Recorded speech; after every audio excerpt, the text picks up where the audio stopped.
Hello, I'm Kate Quick, your United Academics Organizing Manager, here to talk today about the roles of department chairs or heads and program coordinators in the creation of faculty workloads. Article 13 is the guiding article on workloads in our collective bargaining agreement. The CBA is linked here, but you can also find it on our website, unitedacademics.net. And again, you should review Article 13 and keep it in mind as you're creating workloads. Your duties include trying to minimize the need for changes from the dean or director, trying to minimize inequities, and ensure that all your faculty work is appropriately valued. You want to foster a culture that encourages people to adapt their workload when needed mid-year. That's best created through transparency and open communication and minimal need for changes. You want to set your faculty up for successful annual evaluations and promotions, and that's done by keeping your unit criteria in mind as well as the individual hiring expectations of each faculty member. When a supervisor makes changes to a workload, they are allowed to do that. Sometimes it's necessary. They should first consult with the faculty member and you, the department head or chair or your program coordinator, and justify the need for the changes that they are suggesting. And they should provide a copy of the revised workload to the UNAC member as soon as possible. No one's salary may be reduced as a result of workload changes that happen mid-year. So if a class is canceled, other work should be found for that faculty member.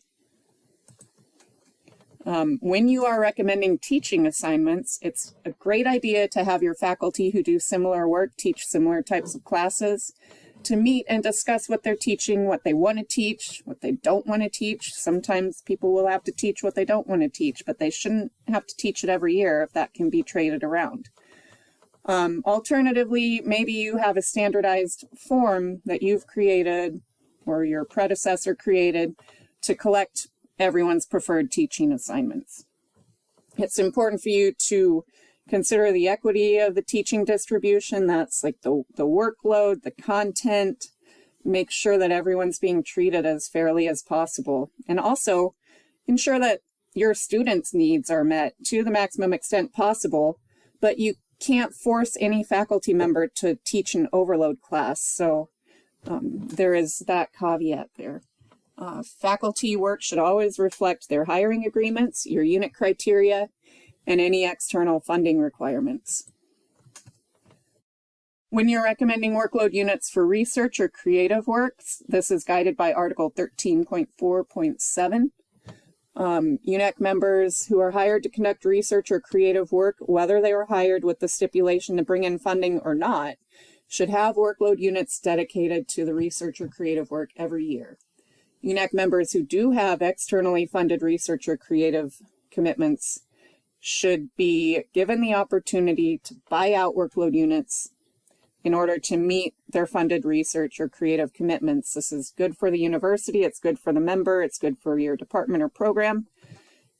Meeting funding requirements allows for future funding to be gotten. When you are recommending service assignments, you want to ask faculty members all of their different committee assignments inside and outside your department or program. And you want to consider how much time each of those committees take. We know that some committees are much more time-consuming than others. And so the more time-consuming committees should be given more workload credits. If a member has an unusually high service obligation, that should be reflected in their workload in the form of a course buyout. So if they're doing like 9 credits of service because they've gotten asked to be on some high stakes, time consuming committee, then they should teach less.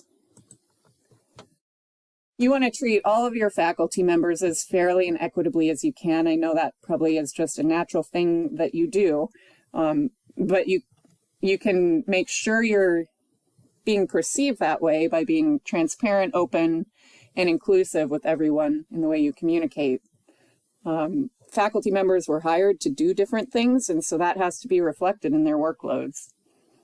And all faculty members should have workloads that support progress towards satisfactory evaluations and promotion.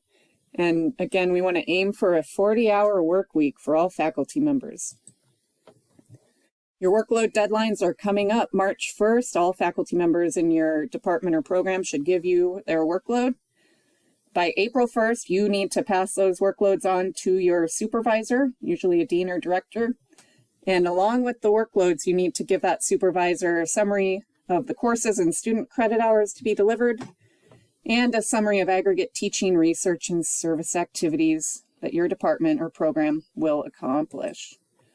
You yourself, as the department chair, head, or program coordinator, get some type of work credit for being a department chair or program coordinator. So this is a screenshot taken from CBA Article 15.7.1. I encourage you to review that section of the CBA in its entirety, and keep in mind that you should be getting one or a combination of these three options for compensation. If you have any questions, please contact your org VP for help. They'll be happy to help, and if they can't help you, they'll forward you on to the staff, but these are great people. They're great to work with, so don't hesitate to contact them if you have questions or concerns. Thank you.